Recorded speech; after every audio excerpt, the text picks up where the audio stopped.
The decline of Cuba into capitalism and eventually as a wholly owned subsidiary of imperialism seems to be continuing.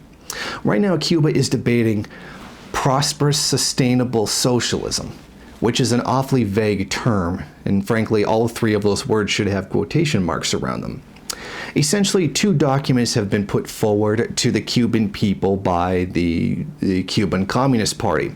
They seek to clarify and examine key features of the country's socio-economic model, and this was put down by the party newspapers, Granma.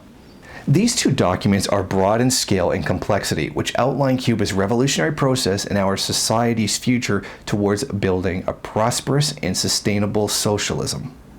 Of course, this prosperous and sustainable socialism involves a hell of a lot of private property, like legalizing small and medium-sized businesses, allowing people to buy and sell their homes as private property for profit.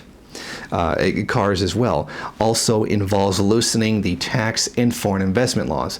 In other words, making it easier for foreign companies to invest in Cuba and extract value from the country. So, Raul Castro has emphasized that the proposals need to be incorporated into the Constitution and that any reform initiative should be approved by the National Assembly and submitted to an extensive process of popular participation, including a constitutional referendum. Hold up a second. You're saying that your new reforms may require a referendum on altering the Constitution? It seems to me like you're building something that kind of goes against Cuba's, socialist constitution that's intended to support socialism. But now you're saying that this might require people to vote on changing the Constitution itself?